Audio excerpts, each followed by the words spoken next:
All right, everyone, I'm going to put you in the shoes of a police officer, okay? And I want to explain the scenario here. We have some video. It's used to research police confrontations. It's part of a lab study.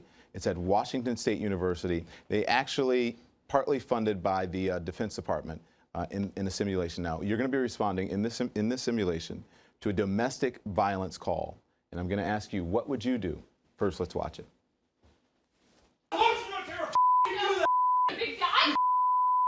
All right?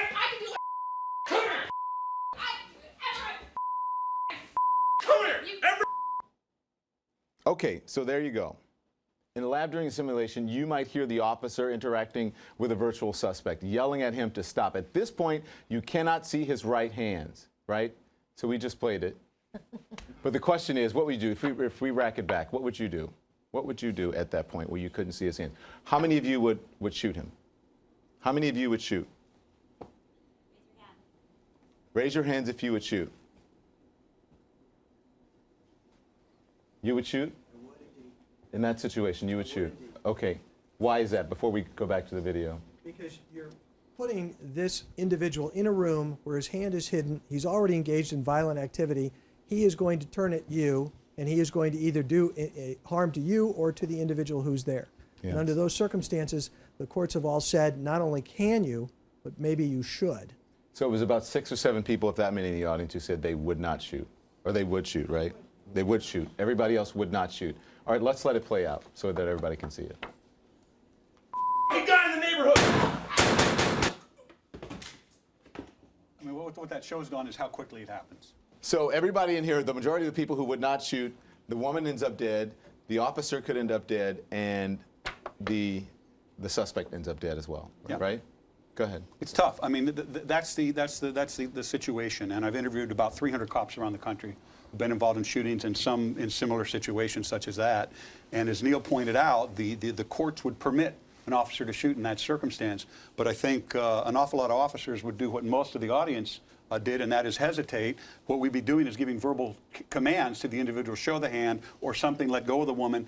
But you have to have your gun up, you have to have it out, and you have to be ready to pull the trigger. And so as soon as you see that gun, you got to start shooting. Yeah, I'm going to get up until the control room. Can I borrow this microphone? So who, back here, I'm going to say, who would not shoot? You said you wouldn't shoot, right? I wouldn't shoot. You wouldn't shoot? No, because you see what happened? Yes, but I wouldn't assume he had a gun right away, so I probably would have been caught off guard. But no, when you paused it, I wouldn't have shot. You wouldn't have shot. And you? After watching the video, I definitely would have shot. But before, you would not have. I would not have. Does this But change? just to see how quickly the situation changed, like in a matter of seconds, and she could have ended up dead. I could have ended up dead. The officer could have ended up dead. So, after seeing the video, absolutely, I would have shot. All right, let's look at it again.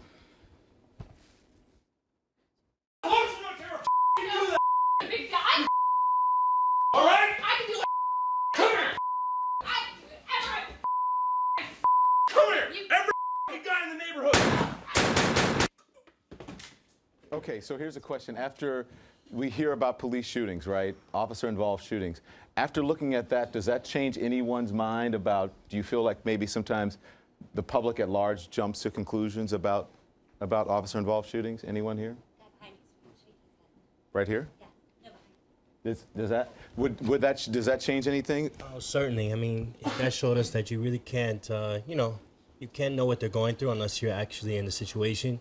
Myself, I would have hesitated too, because I would not have assumed he had a gun. That was the last thing on my mind.